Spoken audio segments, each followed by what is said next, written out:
This vine knows what it's doing. This is a premeditated murder, and we are here to witness it. It just happens very, very slowly. That tree is like 600 years old and being killed by a fig. Last week, I was walking down a path deep inside a remote Central American jungle when a plant attacked me. It happened so slowly that I barely noticed that it was happening at all. And then, in an instant, small arrow-like prickly burrs pierced 100 holes in my clothing. The seeds were hitching a ride on me, hoping to find some fertile ground somewhere else in the jungle. After I picked them off, I dispersed them, doing exactly what they wanted me to do. Now, on one hand, you could say that this was pure chance. The plant grew in the right place where it could find passing people and animals that would carry its seeds wherever they needed to go. On the other hand, part of me wonders if just maybe the plant knew that placing its branch intentionally along the side of the path would give it the best chance to ambush its prey. Was it chance? Or was it intention?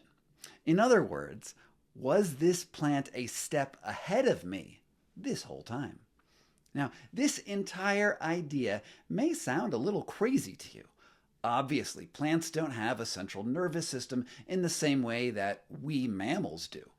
Nor do they have muscles or any real mechanisms to, act in the world. I mean, right? Well, this trip to Costa Rica flipped that idea on its head for me. Check this out. And right here, what we have is a walking tree.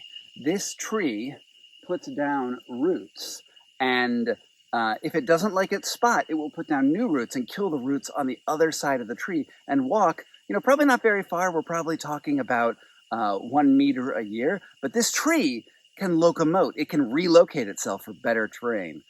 The jungle is a strange place.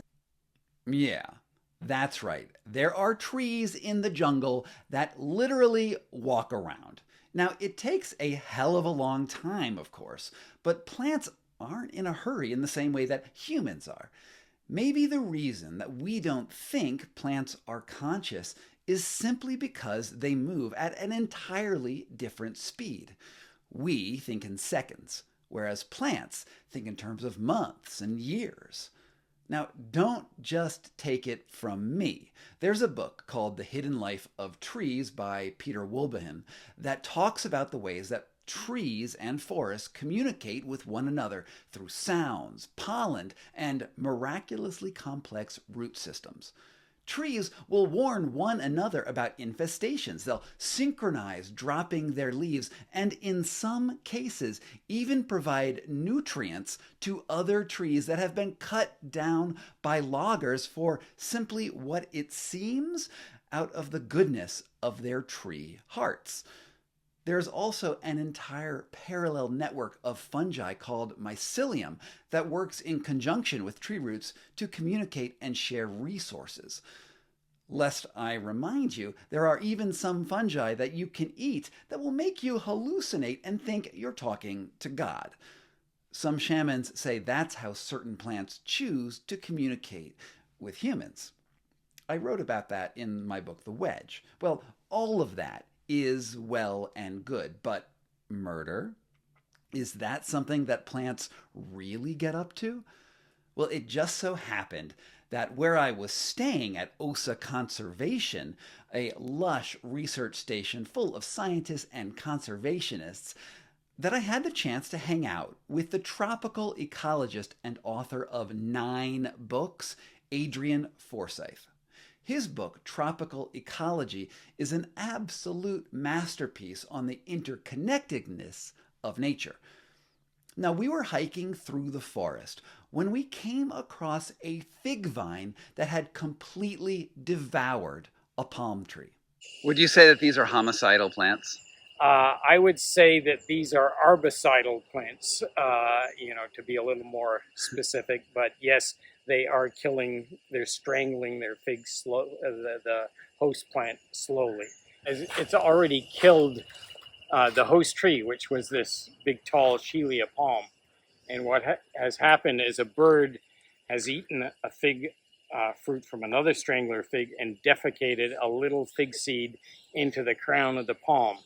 And it's germinated in all the gunk that's up in a palm top and sent down a long skinny root like this. And their strategy is to quickly get higher than the host tree and overtop it and harvest the sun that this tree was formerly harvesting. And then as the tree dies away, it'll create all these cavities, and so they become full of scorpions and lizards and bats, and there's a whole little ecosystem starting to develop within the cavities of this strangler fig.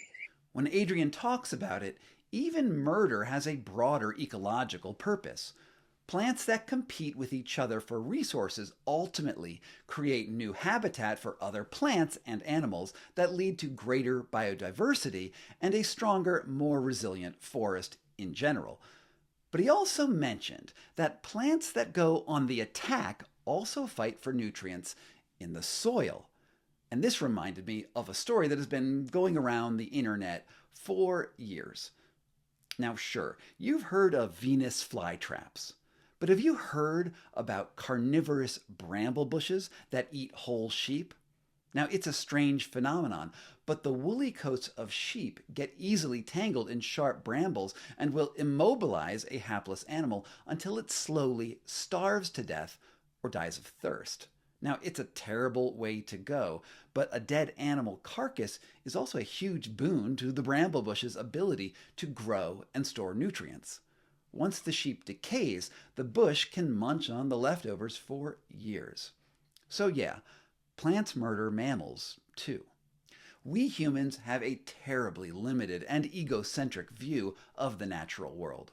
We are predisposed to think that the only type of action that matters happens on our own timescales.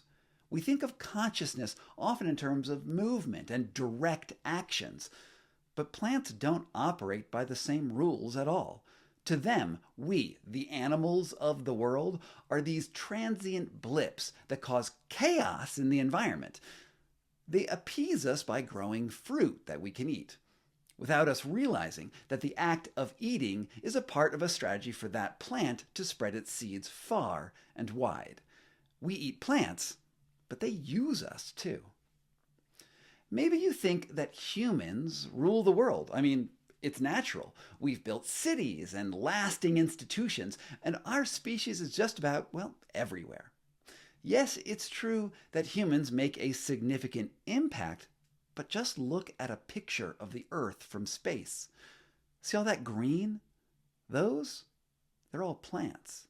And just maybe they have an agenda all their own. And that agenda sometimes includes murder. I really hope you've enjoyed watching my video.